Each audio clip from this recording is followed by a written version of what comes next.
اللهم صل على محمد وآل محمد. الشيطان الرجيم.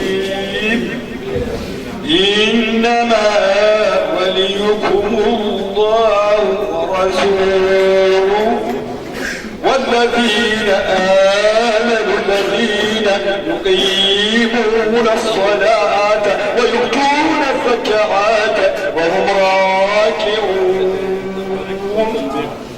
ومن يتول الله ورسوله والذين آمنوا فإن حزب الله هم الغالبون.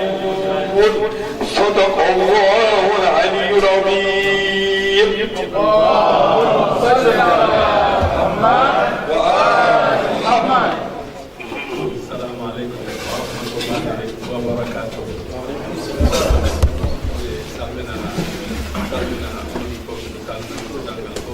Je pense que je vais m'exprimer en français. Sûrement vous devez avoir des frères ou des amis ou des personnes qui ne comprennent pas peut-être le Bouddha. Donc je vais m'exprimer en français. Alors je commence par remercier le président de FEDEF, son vice-président et son équipe, et de m'avoir invité ici. Et en même temps, je remercie aussi la jeunesse de Mousdahel qui a collaboré avec eux pour que cette rencontre se passe bien. Donc, je remercie vraiment tout le monde. Et je voudrais aussi remercier tous ceux qui ont fait des interventions ici tout à l'heure. Et je remercie particulièrement El Hadj Metabal, parce que quand on m'a informé de la rencontre, je dis que je ne peux pas le faire sans l'amener avec moi. Parce que, effectivement, je pense que vous êtes d'accord avec moi que j'ai bien fait.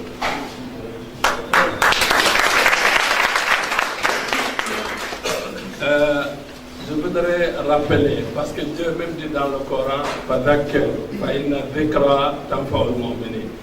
Dieu dit dans le Coran, rappelle. Rappeler aide toujours les croyants. Rappeler c'est quoi? Je voudrais me présenter, essayer de vous donner un aperçu sur l'Institut Mousdahel International. Pourquoi l'Institut Mousdahel International? Qu'est-ce que l'Institut Mousdahel International fait?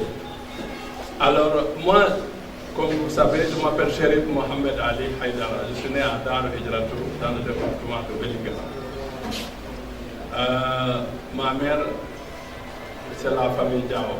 Donc, c'est pour cela, tout à l'heure, quand j'entendais les ballons partout, je n'étais pas très content parce que je n'ai pas vu les gens. Mais c'est pas grave.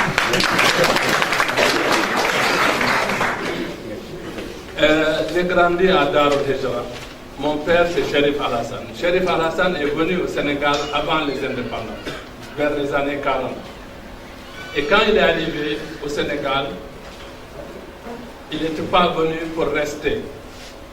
En réalité, il allait en Gambie pour faire du commerce et repartir en Mauritanie.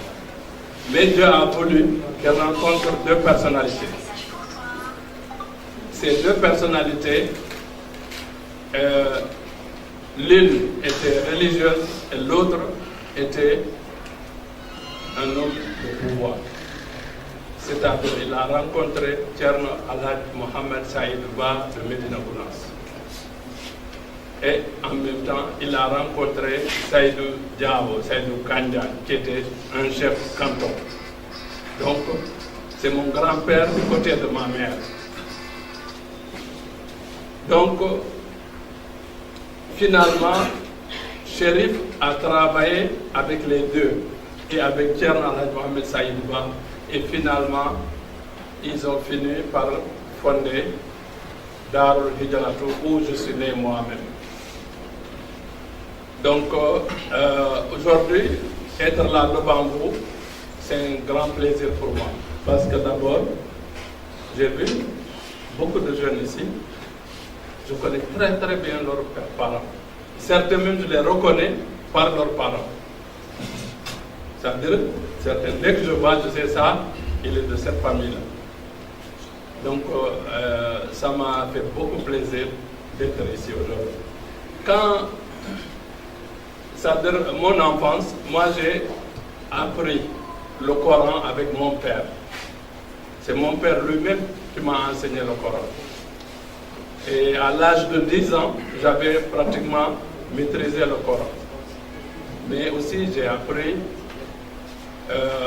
à Darou tout ce qu'on apprend dans les daras au Sénégal, comme dans toutes les familles religieuses.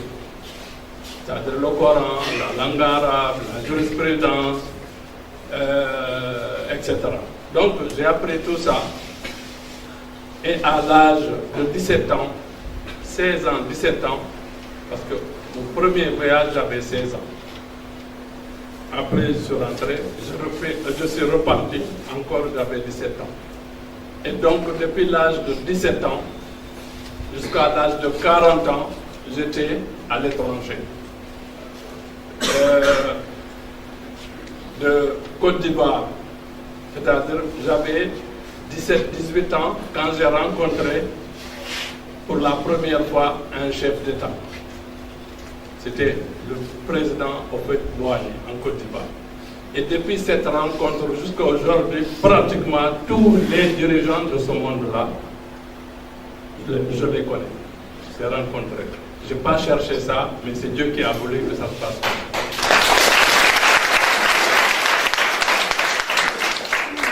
Mais je voulais vous raconter une anecdote de ma jeunesse. Je vous ai dit, j'ai quitté le village, j'avais 16 ans. Pourquoi? Parce que j'avais un très bon niveau en arabe. Et à l'époque, Koweït donnait des bourses d'études aux jeunes Sénégalais. Donc, je ne peux pas citer l'organisme, ni les bureaux, ni le directeur, mais il y avait un organisme ici qui était chargé de distribuer ces bourses. Donc, je suis venu dans le but d'obtenir une bourse et d'aller étudier au Koweït, parce que moi, j'aime étudier. Et finalement, pendant 6 mois, j'habitais à Grand Yoff. Et le bureau était à l'avenue Roume, à côté de la place de l'Indépendance. Pendant 6 mois, chaque matin, je quittais tôt la maison pour aller à ce bureau. Donc, je ne pouvais pas prendre le petit déjeuner parce que je voulais être là-bas à l'heure, à 8h. Et je n'avais pas 50 francs pour prendre le car rapide. Donc, je marchais à pied. Je marchais, j'allais en ville et je ratais le petit déjeuner. Il m'arrivait souvent de ne pas manger à midi aussi parce que le retour aussi, c'est la même chose. C'est le soir que je mangeais. Donc, j'avais un repas par 24 heures. Au bout de 6 mois, un jour par hasard, je viens, je m'assois. Cette fois-ci, la porte, quand tu ouvres la porte me cachait. Je suis arrivé avant le directeur. Et il rentre, la dame lui dit, la secrétaire, il y a M. Aïdara et tel. Il dit non, mais je t'ai dit que je ne donnerai jamais de bourse à ces gens-là. Il a cité une ethnie. C'est-à-dire que je ne donnerai, c'est même pas la peine de se fatiguer, je ne ferai pas ça. Effectivement, j'avais vu que tous mes amis étaient partis. Parmi eux, il y en avait beaucoup de Fouta et partout. Et là, ce jour-là, j'ai compris que je n'allais pas partir au Koweït. Donc c'était clair. C'est à ce moment-là que j'ai décidé de trouver une autre voie. Et c'est comme ça que je me suis retrouvé au Mali, Côte d'Ivoire, partout en Afrique, en Libye, en Égypte. Après, j'étais en Europe, aux États-Unis. les Caraïbes. Donc, de 17 ans à 40 ans, je suis dans le monde. Mais je revenais au Sénégal régulièrement. Et vers les années 80, quand je suis arrivé en France, je ne pouvais pas demander un café au lait, parce que moi, je n'ai jamais été à l'école française. J'avais étudié l'arabe, j'avais appris la langue arabe.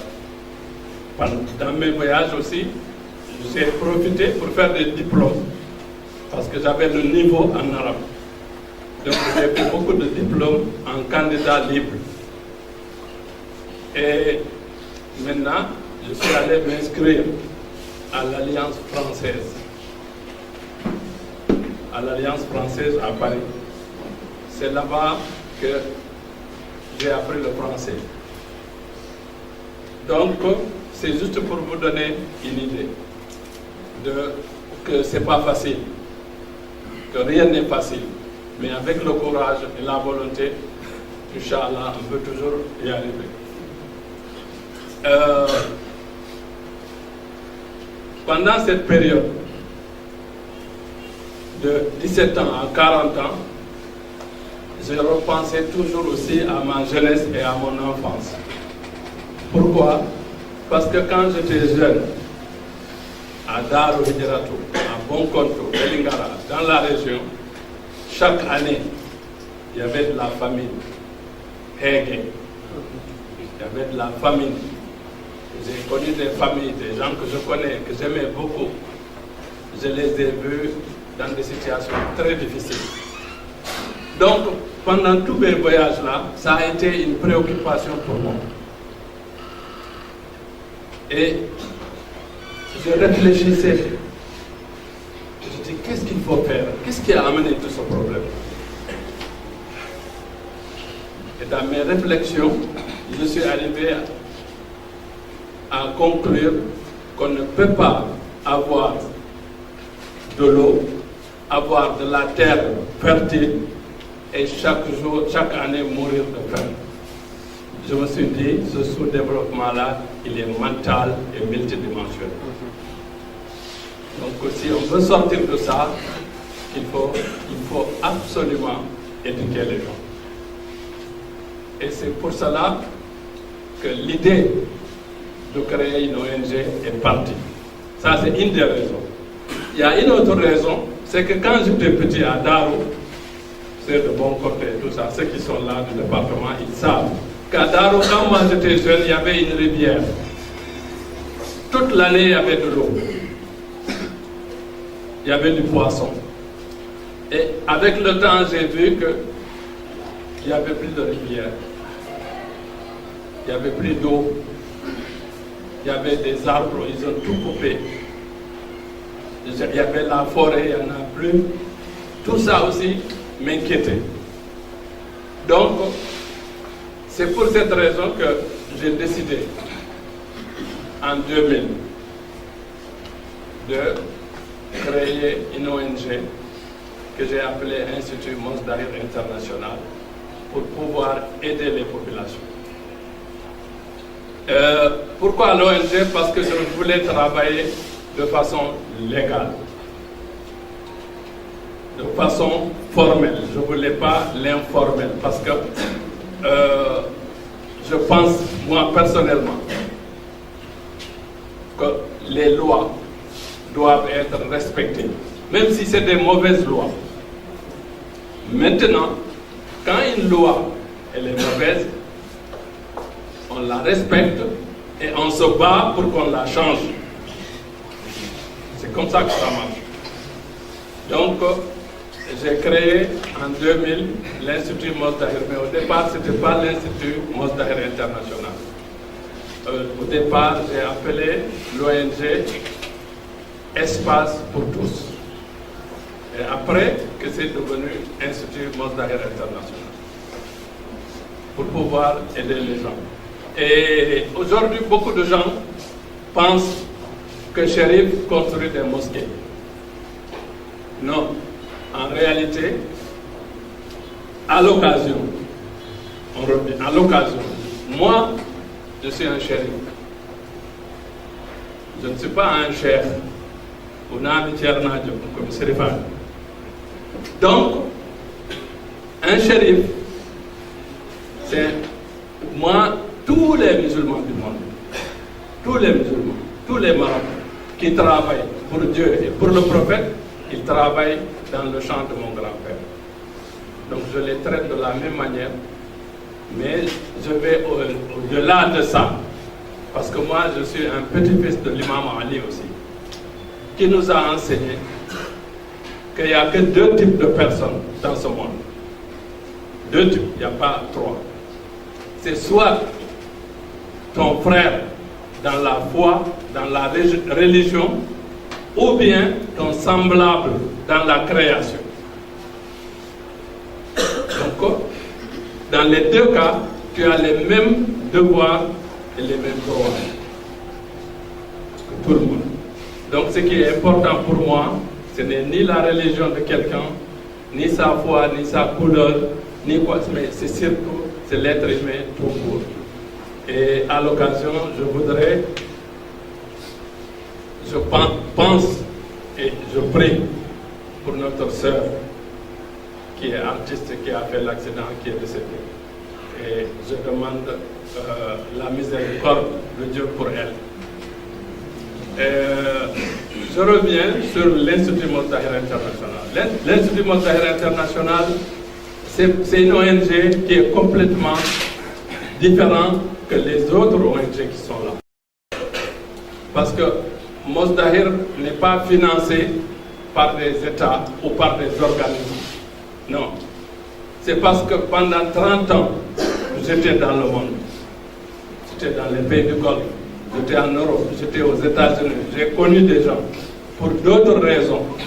Et ces gens-là m'ont fait la confiance, ce qui fait que ce sont en quelque sorte des personnes qui me connaissent, pas des entreprises, pas des organismes, pas de l'État, mais c'est des personnes que je connais et qui me connaissent très bien et qui soutiennent mes actions.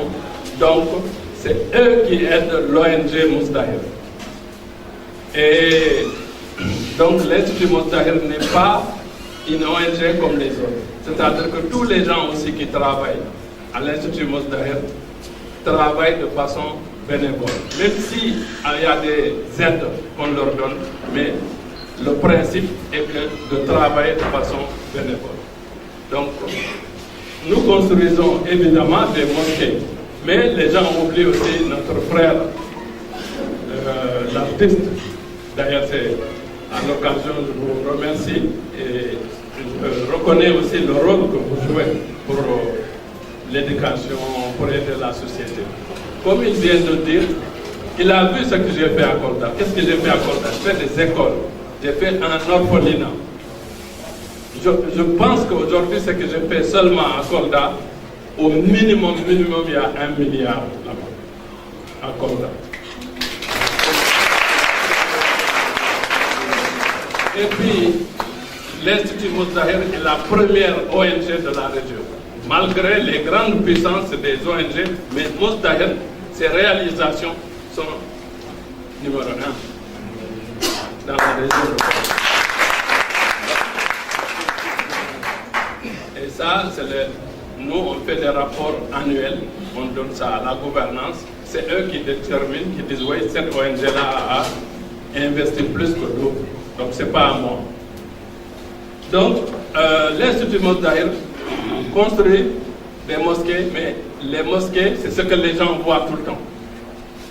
Mais nous, on travaille surtout pour éduquer l'homme,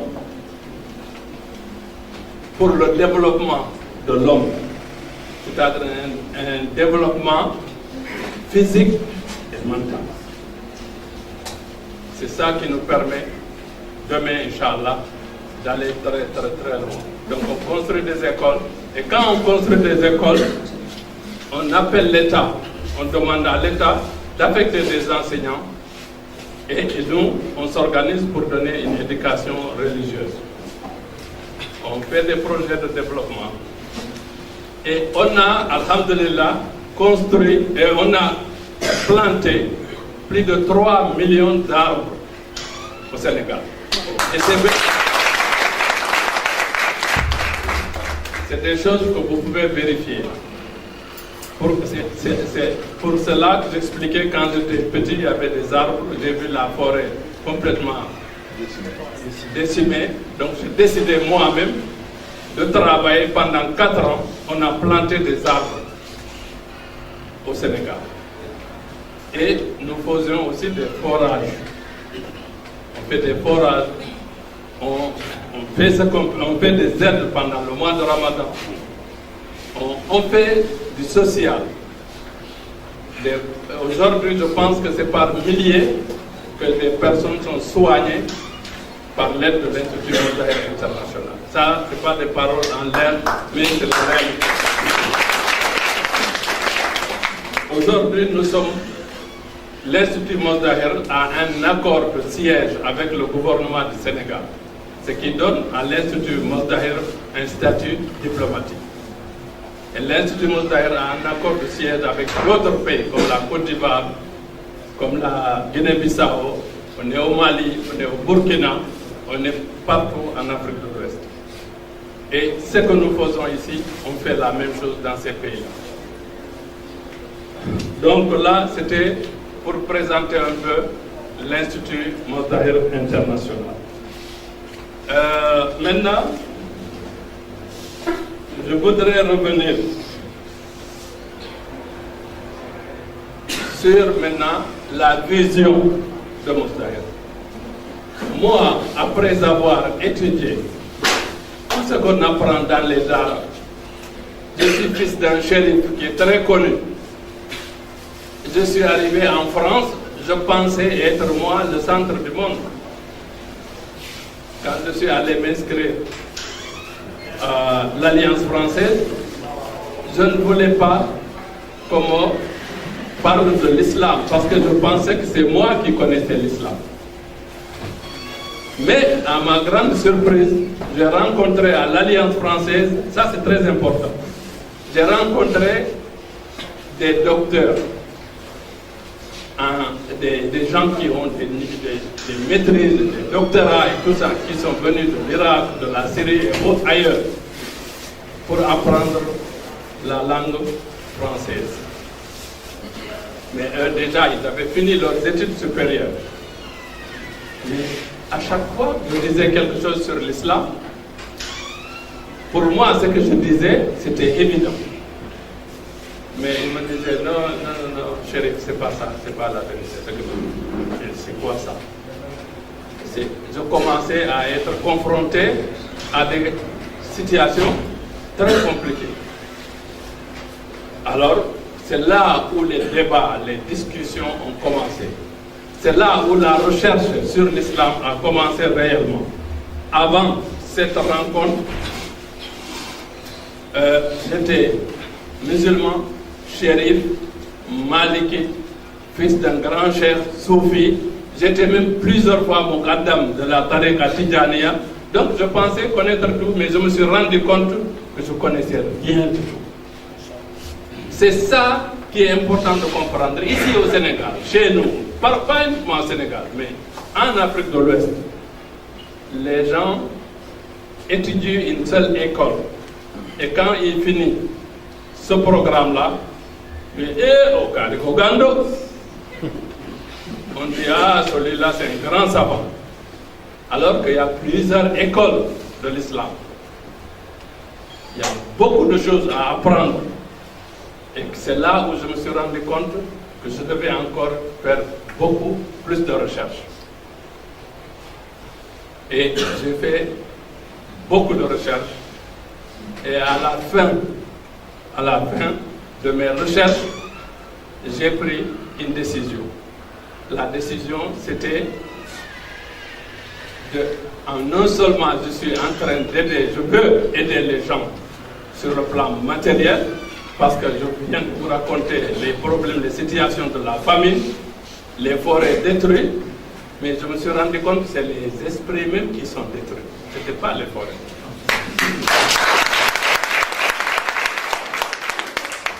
Parce que moi j'ai grandi chez nous au Pouladou. Tout ce qui arrive, on dirait qu'on va de roi. Tout ce qui arrive, on dit qu'on va de roi.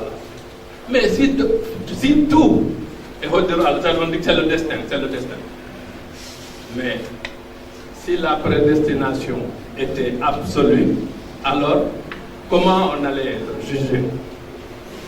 Comment Dieu peut prédestiner pour moi d'être bon, pour l'autre d'être mauvais, et après nous juger? Donc là j'ai compris que la prédestination ne peut pas être absolue et que la notion de libre arbitre absolu aussi n'existe pas.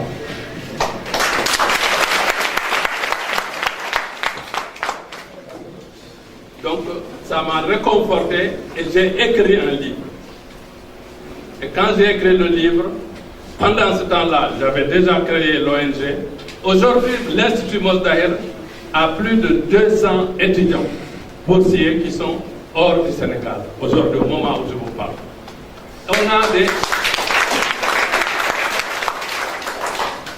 On a des docteurs, on a des doctorants aussi, en France, en Suède. Donc, vous voyez, c'est un travail immense, mais surtout à plusieurs niveaux. Donc le livre, j'ai écrit le livre que j'ai appelé Les Vérités, je crois, le livre il est là, Les Vérités de la succession du prophète. Ce livre existe en français, en arabe, en anglais, en portugais et en poulard. Mais avant de publier ce livre, je suis allé voir mon père, Chérif Al-Hassan. Je suis resté 3 semaines au village, alors que ça faisait 30 ans que je n'avais jamais fait 3 jours au village. Mais là, c'était important, je suis resté 3 semaines. J'ai pris thème par thème, j'ai lu tout pour mon père. Quelquefois, il m'a augmenté des choses.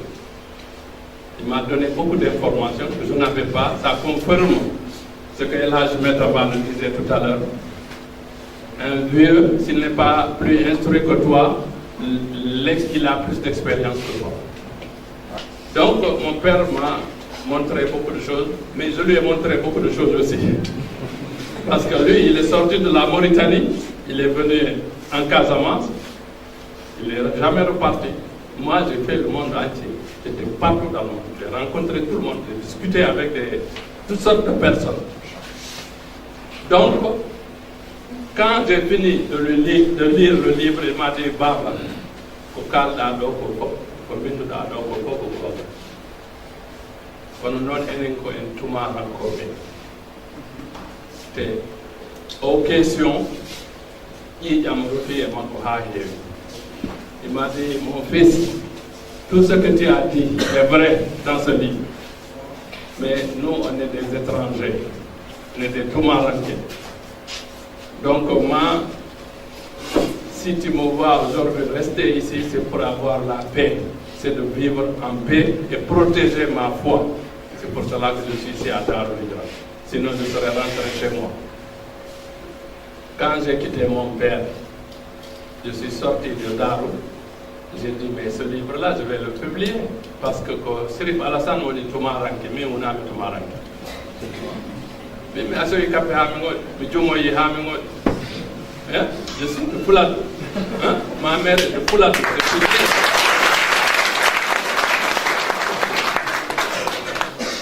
Partout où je tourne, j'ai mes cousins, j'ai mes oncles, j'ai mes soeurs, j'ai mes tantes. Je dis non, moi je ne suis pas étranger ici, je suis chez moi. Et j'ai publié le livre. Quand j'ai publié le livre, pourquoi j'ai publié le livre? Parce que toujours je voulais travailler dans la transparence. Je ne veux pas que demain on me fait dire ce que je n'ai pas dit. Ou bien si je meurs demain, on dit il a dit ce que je n'ai pas dit. Ou qu'on me sacralise. Je ne voulais pas ça. Donc j'ai écrit le livre et j'étais invité par Sadaka dans une émission qui s'appelle Palabre. On a parlé du livre.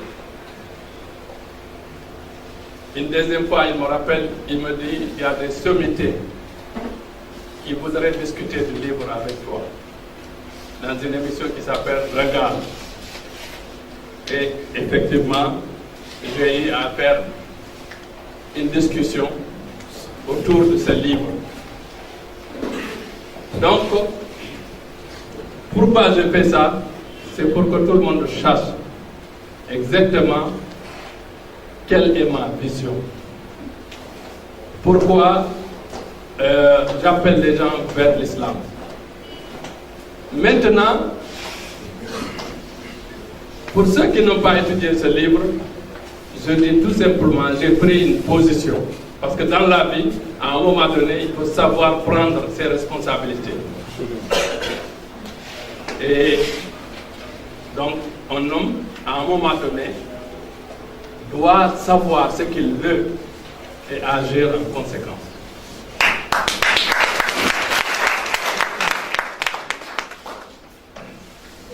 J'ai lu, quand j'étais petit, quand on m'a enseigné l'islam, on m'a enseigné beaucoup, on m'a fait entendre beaucoup de choses.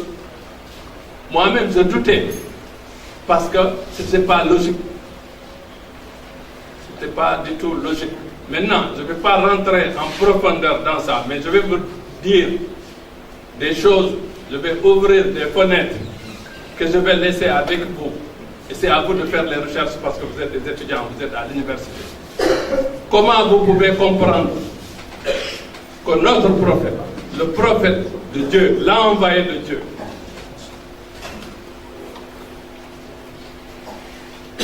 au moment de sa mort, il laisse que 4 personnes, les plus chères pour lui. Son cousin, qu'il a élevé, qui est son gendre, qui est l'imam Ali. L'imam Ali, il est né dans la Kaaba. Il a été élevé dans la maison du prophète. Il a été martyrisé dans la mosquée. C'est ça sa vie. Et c'était le cousin et le gendre du prophète. Et avant qu'il ne soit né, ses parents avaient décidé que si l'enfant est né, ils vont donner ça à Mohammed, au prophète. Et quand l'enfant est né, on lui a donné l'enfant, il a lavé l'enfant, il a prédit que quand il va mourir, que c'est cet enfant-là qui va le laver. Et c'est exactement ce qui s'est passé. Mais vous tous ici aujourd'hui, comment vous pouvez comprendre que le prophète, Dieu l'envoie, avec une mission aussi importante que l'islam, et qu'il décède sans laisser un successeur? Un. Deuxièmement, et qu'il décède qu'on tue son cousin, on tue sa fille, Fatima, on tue son petit-fils Al-Hassan, et on massacre la quasi-totalité de sa famille pratiquement à Karbala en coupant la tête de son petit-fils Imam Hussein qu'il embrassait tous les jours. Et les mêmes personnes qui ont été tuées n'ont pas été tuées par des juifs, ni par des chrétiens, ni par des athées. Par qui? Par les compagnons eux-mêmes. Et quand j'étais enfant, on me disait que tous ces gens-là, c'était des saints. Aujourd'hui, comment on peut comprendre que ceux qui ont tué et ceux qui ont été tués sont tous bons? Ça veut dire que moi, là où je suis, je peux tuer Magnon et que Magnon est bon, moi je suis bon. Hakil Jabtar, Al-Aql Salim, la raison n'accepte pas ça. Donc, aujourd'hui, vous les étudiants, ne travaillez pas seulement pour ce monde aussi. Parce que le prophète a dit travailler pour ce monde comme si vous allez vivre toujours. Comme si vous allez vivre tout le temps. Et travailler pour l'au-delà comme si vous allez mourir demain. Donc c'est pour cela que je vous parle de la religion. Parce que nous, on ne doit pas travailler seulement pour ce monde-là, mais on doit travailler aussi pour l'au-delà. La question que je pose, essayez de savoir qui a tué ces enfants du prophète. Qui ils sont? Pourquoi ils ont fait ça? Et quel rôle ils ont joué dans l'islam que nous pratiquons aujourd'hui? Ça, il faut que vous fassiez ces recherches-là. Et en faisant ces recherches, vous allez comprendre exactement qu'en réalité, si on avait l'islam vrai, originel et authentique, on ne serait pas comme nous sommes aujourd'hui. Pourquoi? Je l'ai répété souvent. J'ai dit, en Inde, vous avez plus de 800 croyances. Vous avez plus de 150 religions en Inde. Mais ils vivent tous ensemble en paix. Nous, les musulmans, nous avons un seul Dieu, un seul prophète, un seul Coran, une seule Qibla. Donc, malgré tout ça, tu vois un musulman qui vient, il trouve l'autre là qui dit Allahu Akbar en train de prier. Lui aussi il dit Allahu Akbar, il le tue. Est-ce que, comment on peut expliquer ça? Aujourd'hui, si vous regardez, nous on dit que l'islam est la meilleure religion, on dit que l'islam est le meilleur système de société. Mais la réalité c'est quoi? C'est que même quand vous avez chaud, c'est le blanc qui fabrique le ventilateur pour vous. Quand vous avez des maux de tête, il faut aller chercher des Doliprane, ce n'est pas fabriqué chez nous. Et quand on regarde aujourd'hui, partout où il y a des guerres, c'est les musulmans. Partout où il y a des maladies, c'est les musulmans. Partout où il y a la pauvreté, c'est les musulmans. Partout où il y a l'ignorance, c'est les musulmans. Et nous voulons dire qu'on est meilleur. Oui, l'islam est meilleur. Mais nous, est-ce qu'on est de bons musulmans? Est-ce qu'on a le bon message? Est-ce qu'on a le bon message? Attention, le prophète, pendant les 20 ans de la révélation, 13 ans, il n'a rien fait pratiquement à la Mecque. On lui a empêché de tout faire. Je ne vais pas tarder sur ça. 10 ans à Médine, il a fait 83 guerres défensives. Toutes ces guerres-là, c'était défensif. Il n'a jamais attaqué quelqu'un parce que Dieu lui a dit, Ya Muhammad, tu n'es qu'un avertisseur. Innama anta munzir, lasta alayhim bimusaytir. Tu n'as pas obligation de forcer qui que ce soit. Pourquoi? Parce que le premier prophète que Dieu a envoyé à l'être humain, c'est son intelligence. Donc il a dit à Mohammed, transmets le message, man sha'a falyu'min wa man sha'a falyakfur.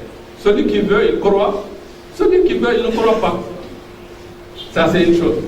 Imaginez, pendant 10 ans, 83 guerres, divisez ça sur 10. Ça veut dire que chaque mois, il y avait une guerre. Donc, à quel moment le prophète a eu le temps de former un compagnon qui s'est converti déjà, qui est adulte, à connaître l'islam?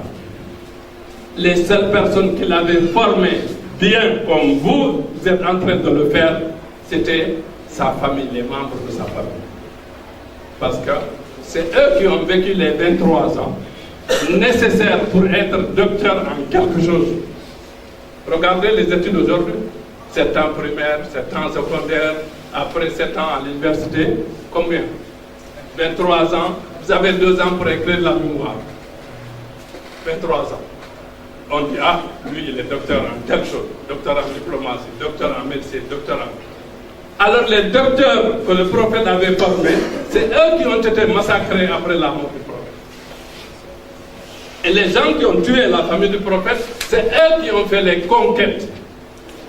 C'est eux qui sont allés rencontrer des Perses, des Turcs, des Africains, leur dire, dites Ashhadu an la ilaha illallah, Ashhadu anna Muhammad Rasulullah. Tu poses des questions, on coupe ta tête, on prend ta femme et tes enfants. Ça, c'est pas l'islam de Mohammed. C'est pas l'islam de mon grand-père.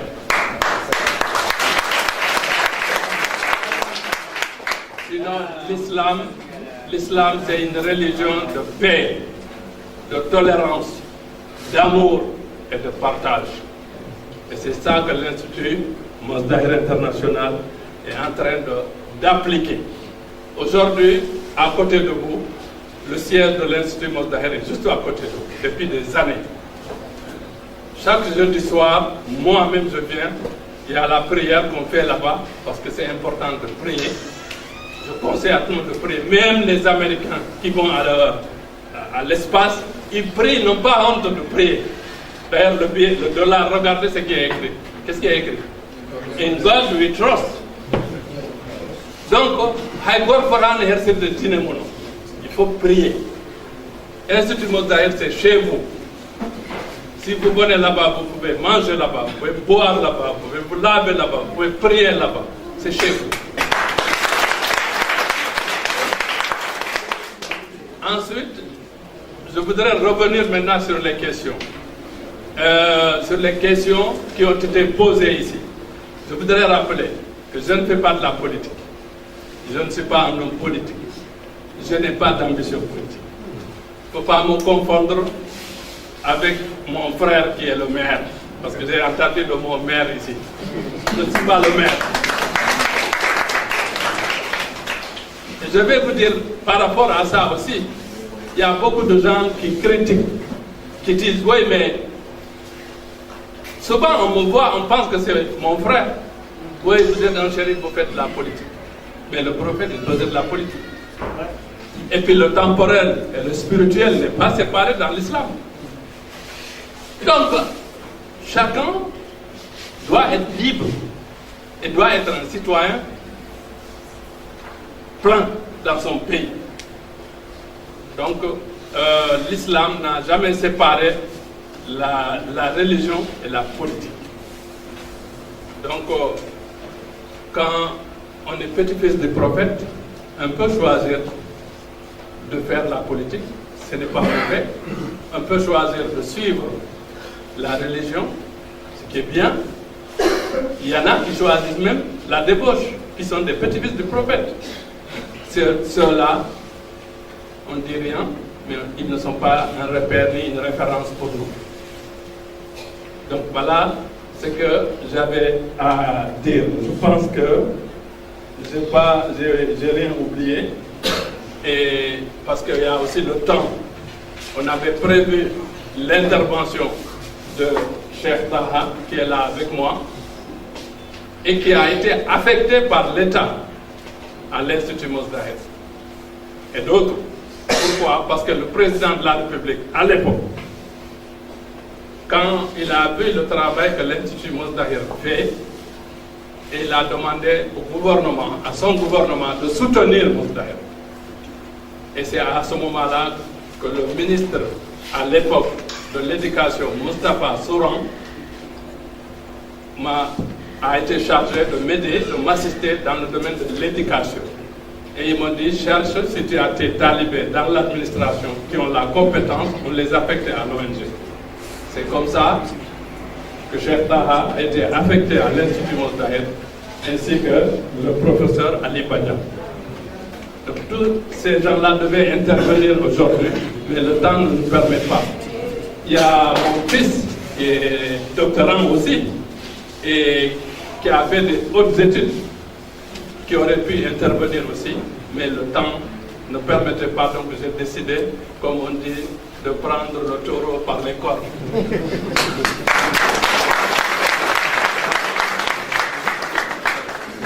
Donc, pour rappel, je dis il est doctorant, et je rappelle que moi, Chérif, je suis la première personne qui a organisé ici au Sénégal une formation diplômante en finance islamique. Première.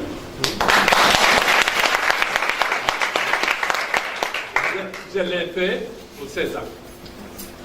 Et cette formation, il y avait des cadres du ministère de l'économie et des finances du Sénégal, les banques, et parmi eux, il y a un qui est là devant moi, qui est banquier, qui a fait la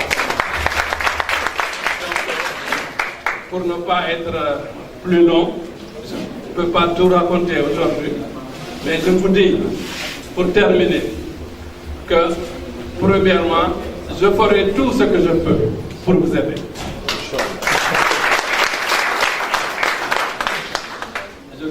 je vais raconter une anecdote. Je le fais en français.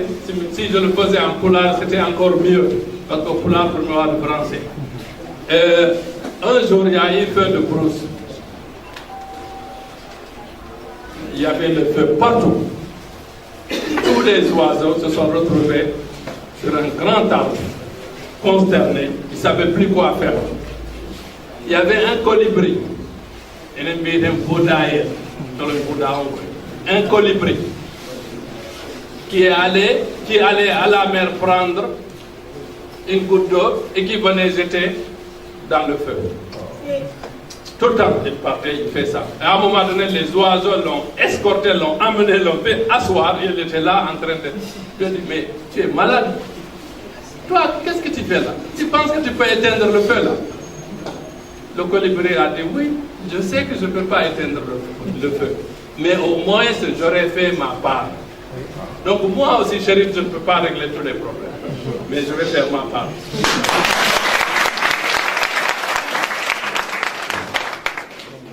Salam alaikum wa rahmatullah. Je prie Allah subhanahu wa ta'ala qu'il vous donne une bonne santé, qu'il vous donne une longue vie, qu'il ouvre toutes les portes pour vous et surtout qu'il vous garde, qu'il vous protège. Et je vous encourage, vous les étudiants, à étudier, à faire des diplômes, si possible à avoir des doctorats. Parce que, regardez l'exemple. Vous dites qu'il y a plus d'étudiants de Kolda ici à l'université et nous avons un seul ministre. Et quel ministère? Salam alaikum wa rahmatullah. Salam alaikum. Nous nous demandons à quel niveau. Gamé-toi.